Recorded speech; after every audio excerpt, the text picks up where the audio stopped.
The Shadow of the Crown, a tale of ambition. On a lonely, mist-shrouded heath in Scotland, two brave generals, Macbeth and Banquo, returned from a great battle. Suddenly, three withered hags appeared through the fog, their voices like the rattling of dry bones. They hailed Macbeth as the future Thane of Cawdor, and, most strangely, as the future king. To Banquo, they promised that while he would never wear the crown, his descendants would rule for generations. Before the men could question them, the sisters vanished into the wind. Moral: curiosity is the first door to a dark path. No sooner had the witches vanished than a messenger arrived, bearing news that the king had named Macbeth the Thane of Cawdor. The first part of the prophecy had come true. Macbeth felt a cold shiver of excitement. If the sisters were right about the title, could they be right about the crown as well? A dangerous seed of ambition was planted in his mind, growing roots that pushed aside his loyalty to the good King Duncan. Moral: a thought, once nurtured, can change a human heart. Macbeth wrote to his wife, Lady Macbeth, telling her of the witch's words. Unlike her husband, she felt no hesitation. She feared Macbeth was too full of the milk of human kindness to take the throne by force. Deep within the stone walls of their castle, she paced the floors, calling upon dark spirits to harden her heart and fill her with the cruelty needed to seize their destiny. She would be the flame that lit the fuse of his ambition. Moral: the words of others can sharpen the blade of our own desires. When King Duncan came to stay at Macbeth's castle, the opportunity arrived. Macbeth wavered, his conscience whispering of the king's kindness. But Lady Macbeth mocked his fear. In the dead of night, Macbeth crept into the king's chamber. The air felt heavy and thick, and he imagined a spectral dagger floating before him, its handle toward his hand. With a trembling heart and a steady blade, the betrayal was complete. The king was no more. Moral: a crown bought with blood is never comfortably worn. Macbeth was crowned king, but the peace he sought did not follow. He sat upon a throne that felt like a cage.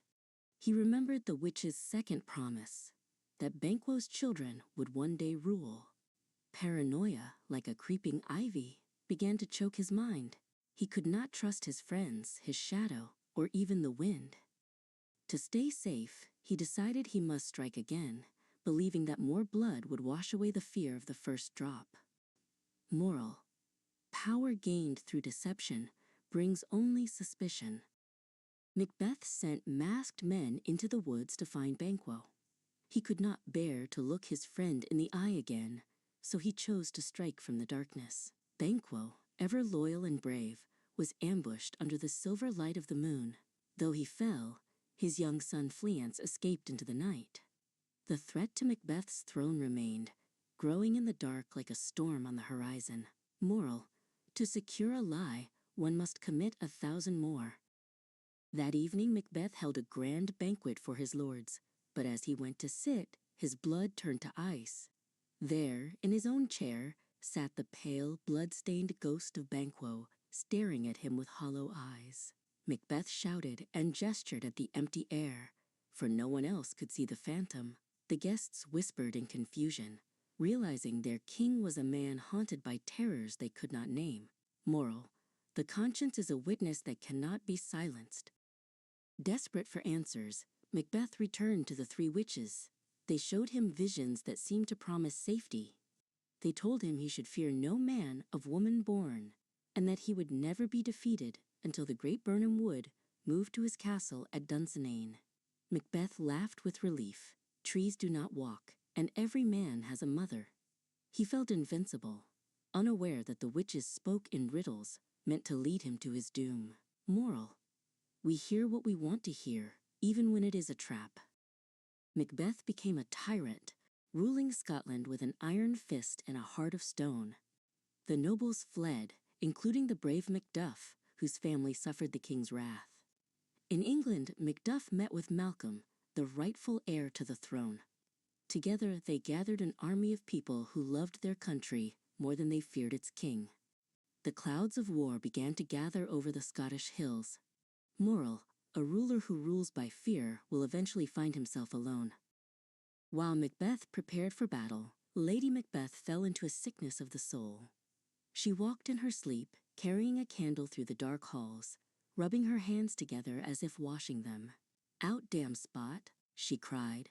But the invisible blood of King Duncan would not fade. The weight of her guilt had become a mountain she could no longer carry, and she faded away in the shadows of the castle she had fought so hard to win. Moral: the stains on the soul cannot be washed by water. The English army approached Dunsinane. To hide their numbers, Malcolm ordered every soldier to cut a branch from the trees of Birnam Wood and carry it before them as they marched. From the castle walls, Macbeth's messengers cried out in terror. It looked as though the forest itself was uprooting and moving toward the gates. The impossible prophecy was coming true. The earth itself seemed to be rising against the tyrant. Moral: nature itself rebels against the unnatural heart. The castle fell, and Macbeth met Macduff on the battlefield. Macbeth boasted that no man born of woman could kill him. But Macduff revealed a secret. He was not born naturally, but taken from his mother by a doctor's blade. Macbeth's last hope vanished. He fought bravely, but he fell, and the crown was returned to the rightful king. The long night of tyranny was over, leaving behind a lesson for the ages. Moral: true greatness lies not in power, but in the peace of an honest heart.